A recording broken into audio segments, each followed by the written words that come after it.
Bueno, él va a estar predicándonos la palabra de Dios en esta mañana. Amén. Dios les bendiga. ¿Cómo están? Bendecidos. Gloria a Dios. Le voy a invitar a que se ponga de pie. Vamos a iniciar en la meditación de la palabra.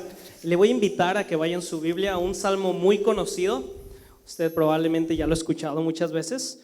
Es el Salmo 23 y vamos a leer solamente el versículo 4, ¿ok? Entonces, si usted todavía tiene su Biblia física o si la usa en el celular, entonces gustaría que vaya conmigo. Salmo 23, versículo 4. Y usted me indica con un amén cuando ya lo tenga, ¿ok? Así solemos hacerlo allá. Amén. ¿Tienen todos Salmo 23, versículo 4? Porque lo vamos a leer juntos, ¿ok? ¿Todos lo tienen? Amén. Entonces, léalo conmigo, ¿ok? Vamos a decirlo fuerte. Dice así el Salmo 23, versículo 4.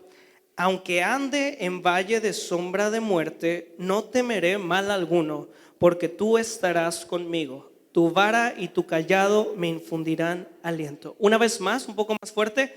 Aunque ande en valle de sombra de muerte, no temeré mal alguno, porque tú estarás conmigo. Tu vara y tu cayado me infundirán aliento. Oramos. Padre, gracias te damos, porque en esta mañana nos permites estar en este templo, Señor, en este lugar para poder alabarte, para poder adorarte, para poder entregarte nuestra adoración, pero también para recibir de ti palabra.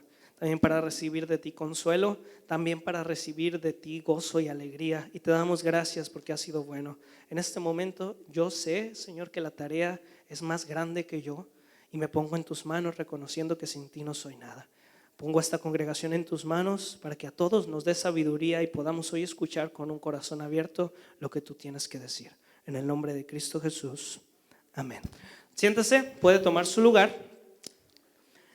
En el libro de Daniel, en el capítulo 1, se nos habla de 4 varones judíos. Sus nombres son Ananías, Misael, Azarías y Daniel. Hoy solo vamos a hablar de los primeros 3, que normalmente nosotros los conocemos como Sadrach, Mesach y Abednego. Así que esa es la forma en la que los voy a estar presentando o voy a estar hablando de ellos. Es el nombre más común que usamos. Esos son sus nombres babilónicos. O sea que son nombres que les pusieron en Babilonia. Y la primera pregunta que usted me va a decir, ¿por qué si son judíos entonces tienen nombres babilónicos? ¿No? Los israelitas estaban pasando por un momento muy complicado en la historia, el cual se denominó el exilio, o al cual le llamaron el exilio. Un pueblo que se llama Babilonia los había conquistado Jerusalén, habían matado a muchas personas, habían destruido las casas, habían destruido el templo de Dios, y a las personas que habían quedado o a los que habían sobrevivido del ataque se les llevó cautivos hasta Babilonia y se les hizo esclavos. Aquí es cuando la Biblia nos presenta a estos 3 personajes de los que hoy vamos a hablar, Sadrach, Mesach y Abednego. Estos fueron llevados junto con el profeta Daniel, que usted conoce, es aquel que escribió el libro que se llama Daniel, ¿no? Y esto fue escrito en el exilio en Babilonia. Ellos 4 fueron llevados como parte del exilio, fueron llevados cautivos, y eso significa que de aquí en adelante iban a tener que adaptarse a una cultura nueva, completamente nueva, a ropa completamente nueva, a comida completamente nueva, a un ambiente completamente diferente. Ellos fueron y tenían algo muy especial en ellos, que eran del linaje de los príncipes de Israel. Y dice la Biblia que no había en ellos cosa mala o que no había en ellos tacha alguna. Dice también la Biblia que eran sabios, que eran inteligentes y que fueron escogidos por el rey para ser enseñados y poder ser puestos en algunos de los negocios del rey o para poder servir al rey. Estos hombres, además de ser sabios, de ser inteligentes, eran fieles seguidores de Jehová. Y he ahí el primer problema. Ellos pasaron de estar de un lugar donde toda la cultura, la comida, los vestidos, la forma en la que hacían las cosas estaba centrada en Dios, estaba centrada en Jehová. La adoración era en el templo y en las casas incluso se adoraba el nombre de Jehová. Los vestidos que usaban estaban hechos conforme a la ley de Moisés, que eran normas que habían sido dadas por Jehová. La comida que comían o los alimentos que dejaban de comer también eran dados por la ley de Moisés. Entonces toda su cultura y todo lo que ellos vivían se centraba alrededor de Jehová. Pero ellos pasaron de ese lugar a un lugar que era Babilonia, en el que ni siquiera conocían a Jehová. Ellos tenían otros dioses completamente diferentes. Ellos tenían otros dioses y adoraban otros dioses, vestían otras ropas, comían cosas muy diferentes, que no se adaptaba para nada a lo que les habían enseñado a estos tres varones en Jerusalén. Y había incluso la posibilidad que el adorar el nombre de Jehová iba a ser un problema para ellos. Y sí lo fue. Y ellos tuvieron muchos problemas por seguir a Jehová. Para darle un ejemplo, le voy a invitar a que vaya conmigo a Daniel 1. Vamos a estar leyendo mucho del libro de Daniel para que lo tenga cerca y a la mano. Daniel capítulo 1, y vamos a empezar a leer de manera salteada desde el versículo 5. Dice el 5: y le señaló el rey ración para cada día de la provisión de la comida del rey y del vino que él bebía, y que los criase 3 años, para que al fin de ellos se presentasen delante del rey. Ahora leemos el 8. Y Daniel propuso en su corazón no contaminarse con la porción de la comida del rey, ni con el vino que él bebía. Pidió por tanto al jefe de los eunucos que no se le obligase a contaminarse, y puso Dios a Daniel en gracia y en buena voluntad con el jefe de los eunucos. Y dijo el jefe de los eunucos a Daniel: temo a mi señor el rey, que señaló vuestra comida y vuestra bebida, pues luego que él vea vuestros rostros más pálidos que los de los muchachos que son semejantes a vosotros, condenaréis para con él mi cabeza. Usted dice, ellos 4, Daniel, Sadrac, Mesac y Abednego, decidieron no comer de la comida del rey. Y una de las cosas que yo me preguntaba es ¿por qué? ¿Por qué rechazaron la comida? Porque si leemos antes o leemos un poquito del contexto, nos vamos a dar cuenta de que se les enseñaron las leyes de Babilonia, se les enseñaba las reglas y las normas de Babilonia, cómo funcionaban los negocios, se les iba a enseñar también la lengua de los babilonios o el idioma de los babilonios, y también se les iba a vestir con ropas de babilonios. Entonces, ¿por qué no rechazan ni el vestido, ni rechazan la lengua, ni rechazan las leyes, pero sí rechazan la comida? Hay varias teorías. Una de ellas es que la dieta de los israelitas pues no les permitía comer ciertas cosas que los babilonios sí comían. Los babilonios comían carne de caballo, por ejemplo, comían carne también de cerdo, y no era permitido para los israelitas. Otra de las razones podría ser que normalmente quien se sentaba a comer con el rey, esa persona confiaba completamente en el rey y creía lo mismo que el rey. Pero en el caso de Sadrac, Mesac y Abednego era así. Ellos no estaban de acuerdo con las cosas que hacía el rey. Yo pienso que la razón más acertada para no comer esta comida es porque antes de comer, antes de sentarse a la mesa, el platillo que ellos iban a comer se le llevaba a un dios pagano, se le llevaba a un dios de los de Babilonia y se le sacrificaba. Y sacrificaban la comida al dios de Babilonia y después la comían los reyes y lo comían los principales de aquel pueblo. Entonces, Sadrac, Mesac y Abednego decidieron hacer algo muy diferente. Si usted lee el versículo 12, dice: te ruego que hagas la prueba con tus siervos 10 días y nos des legumbres a comer y agua a beber. ¿Sabe cuál era la comida que normalmente no se sacrificaba a los ídolos? Las legumbres y el agua. Y esto ellos lo hacían como un acto de honestidad, de lealtad a Dios. No le digo que de aquí en adelante usted y yo nomás vamos a comer frijoles y agua. No es así, ¿ok? Pero ellos lo hacían como una forma de lealtad, y así reflejaban que no se iban a inclinar ante ninguna costumbre, no se iban a inclinar ante ningún dios pagano que no fuera Jehová. Vamos a seguir leyendo en Daniel 1:15. Dice: y al cabo de 10 días pareció el rostro de ellos mejor y más robusto que el de los otros muchachos que comían de la porción de la comida del rey. Ellos decidieron honrar a Dios y Dios les honró a ellos. Teniendo esto en mente, quisiera que revisáramos la historia de estos 3 varones judíos y pudiéramos aprender un poco de ellos. ¿Y qué podemos aprender para iniciar? De 3 personas extranjeras que viven en un lugar completamente diferente en el que ellos nacieron. Y no lo digo porque muchos de ustedes probablemente tienen nacionalidades diversas. Por ejemplo, yo soy mexicano. ¿Hay salvadoreños aquí? ¿Hay alguien? ¿Mexicanos hay? ¿Mexicanos? ¿Qué otra nacionalidad hay? ¿Guatemala? ¿Qué otra nacionalidad? ¿Puerto Rico? Todos somos de diversas naciones, Pero ¿sabe qué tenemos en común como cristianos? Que su ciudadanía y la mía no es de este mundo. Nosotros fuimos sellados para tener una ciudadanía que no es ni de Estados Unidos, ni de México, ni de Guatemala, ni de Puerto Rico, sino una ciudadanía que viene desde el cielo. Cuando usted se convirtió, esa ciudadanía se la dieron a usted. Amén. Dice Juan 17, 14 al 16, yo les he dado tu palabra y el mundo los aborreció. Estas son palabras del Señor Jesucristo. Porque no son del mundo, como tampoco yo soy del mundo. No ruego que los quites del mundo, sino que los guardes del mal. No son del mundo, como tampoco yo soy del mundo. Va a ser inevitable que usted y yo de alguna manera terminemos vistiéndonos de una forma parecida a la gente del mundo. Digo parecida porque obviamente no usamos todas las prendas que ellos suelen usar. Es inevitable que hablemos el mismo idioma, que hablemos inglés, español, que hablemos cualquier otro idioma que también hablan las personas de afuera, pero se tiene que notar que nuestra ciudadanía no es de esta tierra. Nuestra forma de hablar, las cosas que nosotros hablamos, la forma en la que decimos las cosas, la forma en la que tratamos a nuestros hermanos y tratamos a los demás, tiene que reflejar que nosotros estamos reflejando a Cristo. Amén.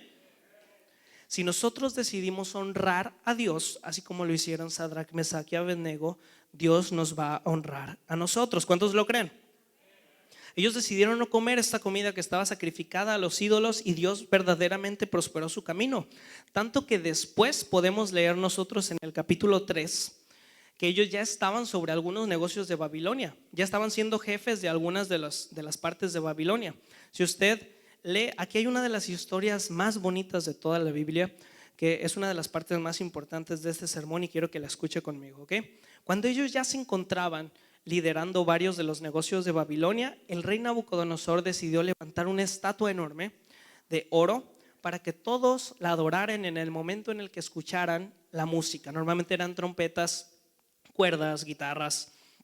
Y en el momento en el que sonaba la música, todos ellos tenían que postrarse en sus rodillas y adorar a la estatua. Y algunos hombres caldeos empezaron a supervisar, ¿no? que todo el mundo empezara a arrodillarse delante de la estatua. Y entonces se dieron cuenta que cuando sonaban las trompetas y todo el mundo se arrodillaba, había 3 varones todavía de pie. Adivine quiénes eran: Sadrach, Mesach y Abednego. Y estos caldeos o estas personas decidieron ir hasta con el rey y llevarle el chisme y decirle: rey, hay 3 varones judíos que tú pusiste sobre algunos de tus negocios que en el momento en el que suena la música no se inclinen ante tu estatua. Y aquí es donde podemos empezar a leer en Daniel 3:14. Dice: habló Nabucodonosor y les dijo: ¿es verdad, Sadrach, Mesach y Abednego, que vosotros no honráis a mi Dios ni adoráis la estatua de oro que he levantado? Ahora pues, ¿estáis dispuestos para que al oír el son de la bocina, de la flauta, del tamborín, del arpa, del salterio, de la zampoña y de todo instrumento de música, os postréis y adoréis a la estatua que he hecho?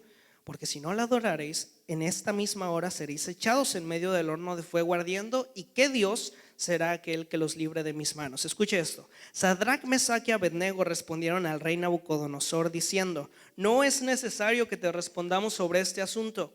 He aquí, nuestro Dios a quien servimos puede librarnos del horno de fuego ardiendo, y de tu mano, oh rey, nos librará. Escucha lo que dice el 18: y si no, sepas, oh rey, que no serviremos a tus dioses, ni tampoco adoraremos la estatua que has levantado.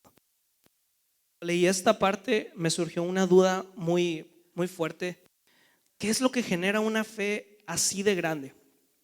Porque es sencillo a veces creer cuando tenemos un problema, cuando tenemos una enfermedad, cuando tenemos una situación difícil y vemos que Dios se mueve en medio de esa situación difícil. Cuando tenemos a alguien, algún ser querido que está pasando un mal momento y vemos que Dios se mueve en su enfermedad, entonces nosotros nos alegramos, adoramos a Jehová y creemos en Dios. Pero, ¿y si no? ¿Qué pasa cuando no vemos la mano de Dios en nuestra situación?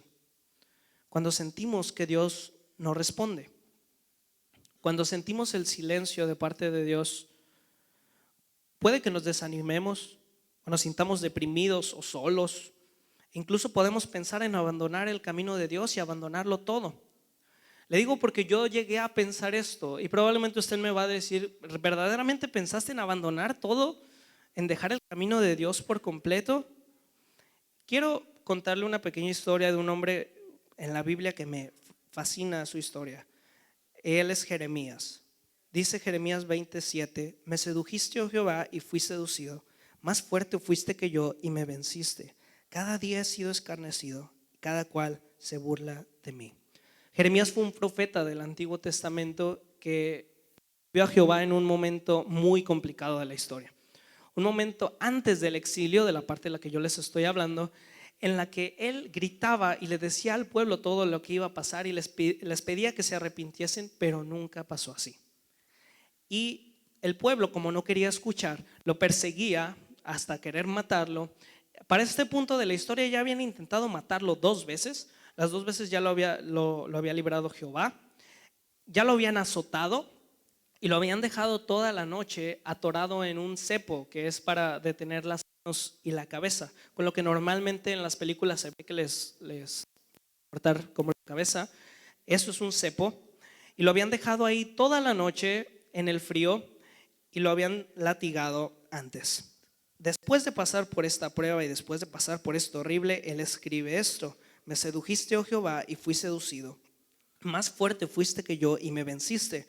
Cada día he sido escarnecido, cada cual se burla de mí. Por cuantas veces hablo, doy voces, grito, violencia y destrucción, porque la palabra de Jehová me ha sido para afrenta y escarnio cada día. Y dije, no me acordaré más de él, ni hablaré más en su nombre. No obstante, había en mi corazón como un fuego ardiente metido en mis huesos. Traté de sufrirlo y no pude. Una versión más actual dice, y no puedo renunciar, porque si digo que nunca más volveré a mencionar al Señor, que nunca más hablaré en su representación, empiezo a sentir tu palabra como si fuese lumbre que me quema por dentro y no lo puedo resistir más. Desde niño a mí me han dicho que Dios cambia vidas y Dios transforma los corazones. Amén, eso es algo que creemos. Pero nunca nadie me dijo que ese cambio es irreversible. Ese cambio es permanente. Después de conocer verdaderamente a Cristo, ya no hay un antes. Por más que uno quiera alejarse, por más que uno quiera dejar las cosas de Dios y alejarse del mundo, por más que uno quiera hacer eso, no podemos. Porque hay una lumbre que quema por dentro, que es la palabra del Señor, que siempre nos trae de regreso. Eso es lo que genera una fe así de grande. Que usted haya conocido verdaderamente al Creador, que usted haya conocido verdaderamente a aquel que le amó, y que por más que se vaya lejos, ahí Dios lo encuentre también y vaya por usted. Así nosotros podemos decir, como lo dijeron Sadrach, Mesach y Abednego, y decir, tenemos un Dios en el cual podemos confiar plenamente. Eso es lo que nos lleva a decir, Dios, si no veo tu mano mañana, si no veo tu mano la próxima semana, el próximo mes, el próximo año, toda la vida, aún así voy a seguirte adorando, aún así voy a seguirte sirviendo, aún así voy a seguir alabando tu nombre. Yo confío en ti, de tal manera que aún si no viera tu mano en mi problema o en mi enfermedad, yo te voy a seguir amando hasta el final. Gloria a Dios, amén. ¿Lo cree así? Denle un aplauso fuerte al Señor.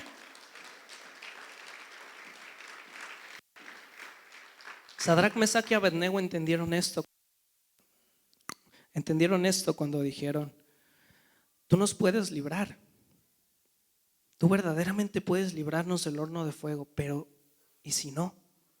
Aún así no nos iremos detrás de otro Dios. Preferimos morir antes que dar nuestro cuerpo a otro Dios que no sea Jehová. Aquí nos damos cuenta de algo más. El final que nosotros vemos no es el final de Dios. Después de esto, usted esperaría que Dios los hubiera librado probablemente y los hubiera sacado, ¿no? O que no los hubieran echado al horno de fuego y que los hubieran puesto de nuevo en sus negocios, pero no fue así. Después de esto, el rey calentó el horno y Sadrach, Mesach y Abednego fueron echados directamente al fuego.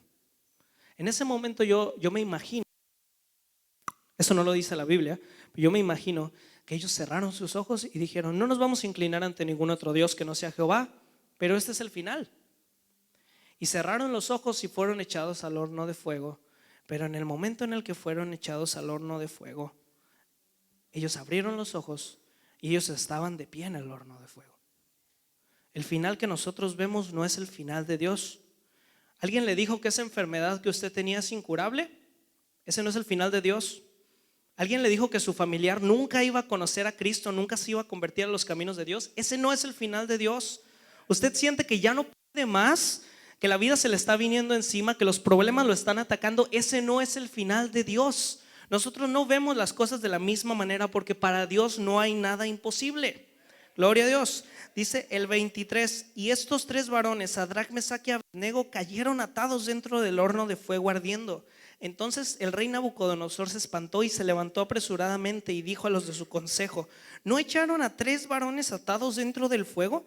Ellos respondieron al rey: es verdad, oh rey. Y él dijo: he aquí yo veo a cuatro varones sueltos que se pasean en medio del fuego sin sufrir ningún daño, y el aspecto del cuarto es semejante a hijo de los dioses. Ellos fueron librados del horno de fuego. ¿Sabe por qué? Porque Dios estaba con ellos. Ellos creían que en el momento que ellos cayeran al horno de fuego, ellos iban a ser muertos, pero no fue así, porque había uno más entre el fuego que los libró de la muerte. Y usted, si se pone a pensar, y quiero que piense esto conmigo, si a usted y a mí la enfermedad no nos ha acabado, si a usted a mí los problemas no nos han acabado, si a usted a mí la vida y los problemas que trae, las situaciones difíciles no nos han acabado, es porque tenemos uno más que está con nosotros. Amén. ¿Usted lo cree así? Cuando hay un problema, cuando usted está pasando por una enfermedad, por un momento difícil, hay uno más que está entre ese problema para ayudarle y sostenerle. Gloria a Dios. Y así nos damos cuenta de que nuestra perspectiva no es la misma que la de Dios, que otros pueden ser bendecidos por nuestro testimonio, porque a veces preguntamos, ¿no? ¿Por qué a mí? ¿Por qué a mí? ¿Por qué las cosas me pasan a mí? ¿Por qué siempre soy yo el que tiene estos problemas? Y a veces no nos damos cuenta que Dios está formando algo en nosotros, está trabajando en nosotros. Hay una historia en Juan que dice, Juan 9, 1 al 3, dice: al pasar Jesús vio a un hombre ciego de nacimiento y le preguntaron sus discípulos diciendo: Rabí, ¿quién pecó, este o sus padres, para que haya nacido ciego? Respondió Jesús: no es que pecó este ni sus padres, sino para que las obras de Dios se manifiesten en él. Y después de esto Cristo sanó al hombre y él pudo ver. Este hombre no sabía por qué había nacido ciego. Algunos le decían que era porque sus padres habían pecado, otros le decían que él era impuro, que él había cometido un pecado y por eso Dios lo había castigado. Pero aquí nos damos cuenta que simplemente esta situación estaba pasando para que Dios se glorificara en él y mostrara sus maravillas con él. Asimismo fue con con Sadrac, Mesac y Abednego. Dice el versículo 27, y se juntaron los sátrapas, los gobernadores, los capitanes y los consejeros del rey para mirar a estos varones, como el fuego no había tenido poder alguno sobre sus cuerpos, ni aun el cabello de sus cabezas se había quemado. Sus ropas estaban intactas y ni siquiera tenían olor de fuego. Entonces Nabucodonosor dijo: bendito sea el Dios de ellos, de Sadrac, Mesac y Abednego, que envió su ángel y libró a sus siervos que confiaron en él y que no cumplieron el edicto del rey y entregaron sus cuerpos antes que servir y adorar a otro Dios que es su Dios. Después de esto, el nombre de Jehová fue conocido por todo Babilonia. ¿Se acuerda que le dije que al principio ellos no conocían a Dios? Ellos no sabían que había un Dios que se llamaba Jehová, que era poderoso. En este momento, esta historia y este testimonio de estos tres varones hizo que toda Babilonia se enterara que había un Dios llamado Jehová, que podía librar a las personas del horno de fuego, que podía salvar a las personas y que era poderoso. Para esto fue lo que pasaron estos tres hombres, para que el nombre de Jehová se glorificara en todo Babilonia. Hermano, las pruebas son difíciles. No le estoy diciendo que no. Muchas de las veces pasamos por pruebas muy difíciles, por enfermedades muy difíciles, y a veces los días se sienten eternos. A veces no encontramos la salida a nuestros problemas y a veces simplemente queremos que todo termine. Pero hoy Dios tiene un mensaje para usted y para mí. Dios tiene el control de su problema. Dios es más grande que su problema. Dios tiene el control de toda situación por la que usted está pasando. Y si usted decide honrar a Jehová con todo lo que hace, Dios le va a honrar también a usted. Si usted ama a Jehová y está pasando por una situación complicada, no deje de hacerlo. Sígalo haciendo aún a pesar de la prueba, de la lucha, y Dios lo va a honrar al final. A veces no sabemos por qué pasan las cosas, pero lo que sí podemos hacer es confiar en Dios y confiar en que Él nos ama y que Él tiene lo mejor para nosotros. Si usted está pasando por una prueba y no ve la mano de Dios en su situación, no pierda la fe. Tenga fe en que Dios puede hacer un milagro en su vida, que Dios puede hacer un milagro en esa enfermedad, que Dios puede hacer un milagro en esa situación. Pero aun si Él no lo hiciese, usted tiene que seguir teniendo la confianza de decir: tú sigues siendo Dios, tú sigues estando en el trono, tú sigues teniendo el control de mi situación. Aun si usted y yo no viéramos la mano de Dios en nuestros problemas, Él sigue teniendo el control. Y nosotros tenemos que confiar en Él por sobre todas las cosas. Así es como nosotros vamos a poder decir: aunque ande en valle de sombra de muerte, no temeré mal alguno, porque tú estarás conmigo. Tu vara y tu cayado me infundirán aliento. Recuerde que hay uno más en su problema. Hay uno más que está abogando por usted. Hay uno más que está cuidando de su camino. Hay uno más que lo lleva de la mano, porque su vara y su cayado nos guían. Recuerde que hay uno más que le ayuda, que no está solo en su problema, que no está solo, porque siempre va a estar Él de su lado. Aunque usted no lo vea, aunque sienta que ya el final es inminente, aunque sienta que ya pasó la línea del final, para Dios no hay cosas imposibles y nosotros confiamos en ese Dios poderoso. Amén. Quisiera orar por usted porque sé que las situaciones son complicadas, sé que las enfermedades son complicadas. Le voy a pedir al grupo de alabanza que si puede ir pasando a este lugar. Y quisiera orar por usted para que Dios fortalezca su fe. Si usted está pasando por una situación difícil, para que Dios le dé fuerzas, también para que haga un milagro, si es su voluntad. Conocemos un Dios poderoso y sabemos que nuestro Dios tiene poder para sanar cualquier enfermedad, y sabemos que Él puede sanar cualquier enfermedad. Pero si Él no lo hiciese, entonces quiero orar yo para que usted tenga fuerzas y Dios aumente su fe en esta prueba, para que Dios lo ayude en su problema también. Y si hoy no está pasando por ninguna situación complicada y usted escuchó el sermón y dice: bueno, a mí no me queda el sermón, a mí no me queda esta parte, entonces me gustaría que sí guardara esta parte en su corazón. Porque una de las cosas que tenemos más certeras en todo el mundo es que eventualmente vamos a tener problemas. ¿Ven? Eventualmente vamos a tener problemas, y cuando esos problemas lleguen a nuestra vida, cuando la enfermedad llegue a nuestra vida, nosotros podamos decir por completo y poder decirle a Dios: yo confío en ti y sé que tú puedes librarme, pero aun si no lo hicieses, nunca dejaré de servirte ni de alabarte. Amén. Gloria a Dios. Dele un aplauso fuerte al Señor. Póngase de pie.